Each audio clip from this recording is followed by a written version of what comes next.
So, hello everyone. Welcome back to this new edition of Opinions. You can join us and leave any comments you have in the comments box. If you dig us, click on the subscribe button and help Opinions grow. This is the only platform where you can share in your own humble way your opinions without any fear or favor, in a respectful way, without bad language, without abusing anyone or without any falsehood. We want to appeal to the young audience and the old as well. So let's keep it clean. So in this edition, we look at the passing of a constant in British society. It was sad to hear of the death of the Duke of Edinburgh last Friday. What a tree that has fallen. We're going to look at the Queen, the King, and the young prince. So as soon as the death of Prince Philip was announced, social media became awash with comments about the young prince and his wife, the elegant Meghan. It was about whether the two of them would be able to attend the funeral of granddad. But yeah, why not? I thought these were just negative-minded people, the simple minds who would only see the bad in things. But for me, as soon as I heard the news, the first thing that came to mind was that, wow, there goes Prince Philip again, the ever gentleman. He has gone and made an opportunity for his family to heal their rift. We all definitely know about the big rift that the conversation with Oprah left in the royal family.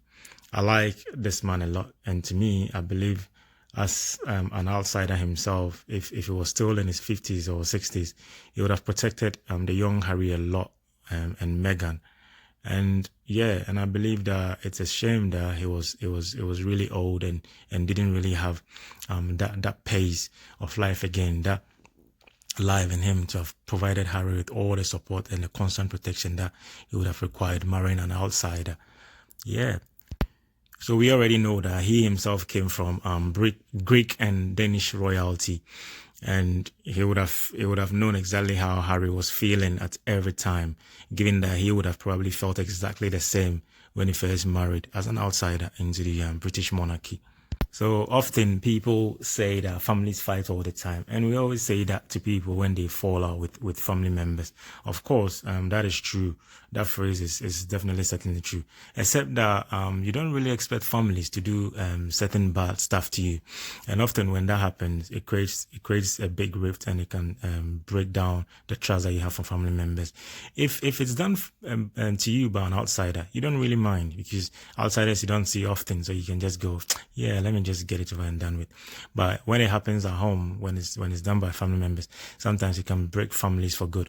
You often see kids who are not talking to the parents, or parents who have never spoken to their kids for a long time, and other family members, and this quite happens a lot. So yeah, when it happens to you, when it's done to you by a family, it can really hurt non-stop. So what does this really mean, the passing of the stalwart? So often we all know that when things like this happen, when the death of an important person in the family happens, like in his case, a big stalwart in the family, it helps the family to heal whatever rift they have, and it helps them to forgive one another. So the Duke of Edinburgh has really bestowed a gift upon his family at the right time as well, because coming not long after events were played out on Oprah's show, the young prince and his wife will certainly attend the funeral of granddad. They will meet family members behind closed doors, and issues will be discussed and trashed out. What I wouldn't like for it to be played out in the media, because I know the British media is one of the most racist media in the whole world, and we really need to look at them. I think my next opinion will probably be on them, but we'll see. So for me, since the story broke of Harry and Meghan on Oprah, which for me, I know it is true. I believe everything that was said on there. There is no doubt about it. As an outside observer, I had always said that things were happening. Yeah, so there's no doubt about it at all. As an outsider, I've always believed that this was happening anyway, and people like Piers Morgan can deny it for all that they want to, and it won't change anything. I've always said that Harry was very brave man, if they were not at home, they will be the topic of discussion. They will be the people that the whole family will be talking about. So he's very brave that he married someone, not only someone outside of the royal family of the monarchy of British society, but a black American at that. And for anyone who cares to listen, would know that I'd said it before that this was happening to Harry and Meghan. So not only did I think Harry was never going to get the support of the family, but I always also thought that they didn't really have a choice than to support his choice, because if they didn't, and they didn't allow him to get on and marry whoever he had chosen to marry, then they would have lost him earlier, far earlier than they did. And I bet a lot of things were said behind closed doors, but he vehemently opposed them. And then they didn't have a choice but to sit through a wedding, and yeah. And for people like Piers Morgan, I don't really blame Piers Morgan. He's an old man. He's always just wanted to be in the news.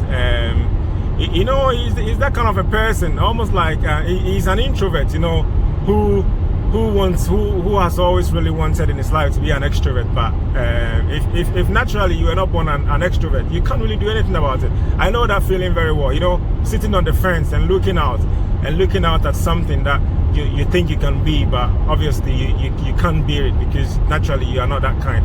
So Piers Morgan is just an old man, and for him to have thought that it would have a chance at friendship with a lovely, majestic, elegant Meghan, man, it was just kidding himself. And so I'm not so surprised about the pain and hurt that he talks with about Meghan. And it's sad that British society has encouraged him, and no one has stood up to him until just recently, when the story broke, and then the weather guy was able to really stand up to Piers. I was like, oh, look at silly Piers, there he goes again, almost like a child. But hey, good on him.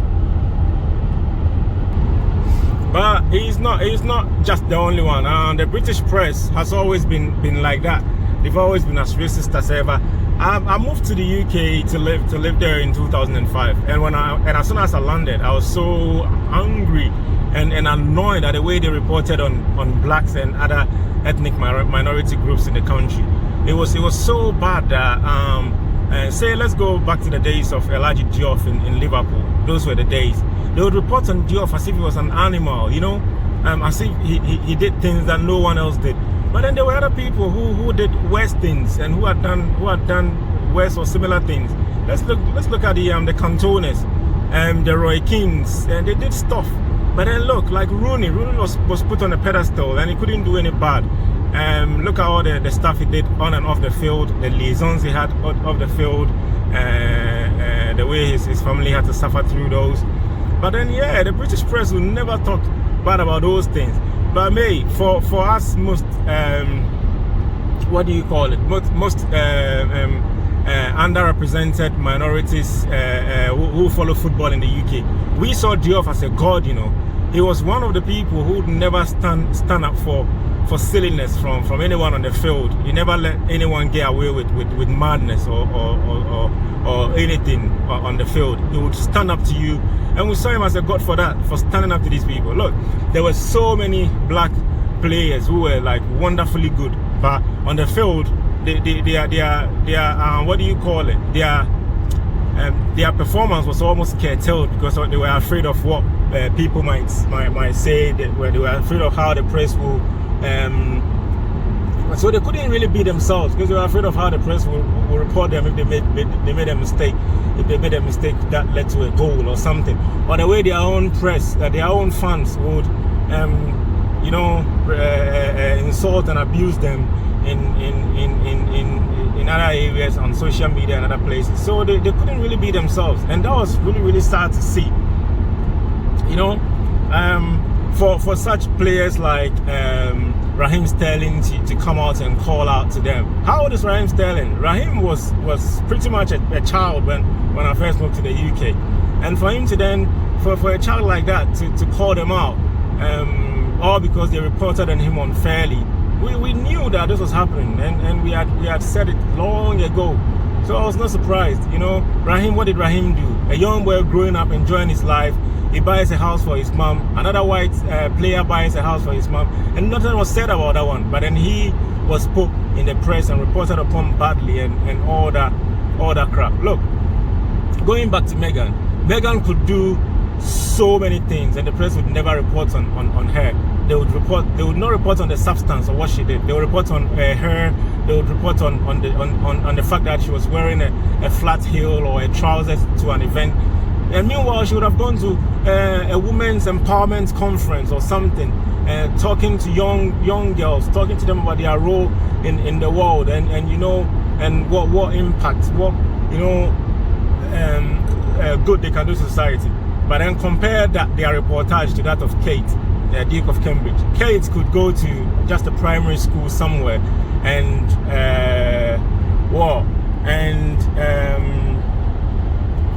and just play kick some football, soccer ball with a few kids, and then they would report on her as if she went to save some kids from a burning fire or from some big attack in London somewhere. And it was crazy, and I always used to compare the two, and I used to laugh. So most of us knew that this was happening, but what we didn't know was the extent of how much it was happening in the royal family. So I was surprised, and I was glad at the same time, very happy that the prince himself came out with the wife and they called these things out. And so for other people to think that, oh no, it was all made up, which I know will be a cross section, black people and well, a majority of Britain will be thinking that they shouldn't have done that. How else do you want them to do it? Well, sit down with family again and tell them that, look, this is what you are doing to us, you are killing us. No, sometimes you have to go out there and put it out. They are a family always in the press anyway, so why is it a bad thing if that's the way they went to call those things out? Anyway, the thing is that when Meghan first got hitched to Harry, she brought glamour, you know, to the UK. So the UK press didn't have a choice than to report on the eloquence, you know, the beauty, the Hollywood glam that she brought to the UK. But then as soon as the wedding was over, they thought, okay, we'll now show you our true colors. And then they started ripping into the young Meghan, which was funny and strange to watch them destroy a young lady like that just because she's black and she's married to a prince of their land. It was just a strange thing, and I was always like, oh, what the hell is happening? But hey, that is the press for you. What didn't they do? They've done the same to black people, man. Rashford, Lingard, they've done it to all these people, and there's always a sharp contrast between how they do that, and you go, holy moly, what is happening? This person has done something that if it was a black person, they would slaughter him in the news for, and then this person is just getting away with it. So someone like Piers Morgan can deny it as much as he wants. You know, I'm glad that, you know, when we are born into this world, we are born straight away to know the difference between right and wrong. You know, so we can't go hiding behind drinks and drugs to blame our racist thoughts or something. Because if you are not racist, then of course when you're drunk you wouldn't really have racist thoughts. You know, so for someone like me, I've always knew that Harry would someday leave the royal family anyway, and I'm glad that happened. And I've always also known that he would probably get married to a black person, to an African maybe. I don't need to tell you why, but hey, you could tell his love for the motherland, you know, for Africa. He's always more comfortable, and of course, he was more comfortable to show Archie when he was born to the blacks when they visited the Southern Africa and other places, than probably he was showing Archie to his own family. You know, so kudos to you, bro. You are your mother's son, you know. And as for your big brother, yeah, he's good. Let him go the royal way, you know. He hasn't got the balls like you, you know. He wouldn't be able to speak up on issues like you. He will always just flow with tradition. So, but hey, I'm happy for him, you know. And Kate, they would, you know, do well and succeed as heads of the monarchy in the UK. It will be great for the monarchy as well. But you, my man, if they make a mistake and they put you in there as king, oh boy, you would change it, but you would have the best of following. You have a massive following. You know, we young people really love you, and we've always loved you when you were growing up, you know, from the clubbing. You know, you're always yourself, and dude, kudos, we love that, you know. But trust me, your following around the world is so great. Even in the UK, I know that, what do you say? Probably because you for obvious reasons, because you're married to a black person, your support in the UK would wane a bit. But still, you have a massive and a loyal following in the UK.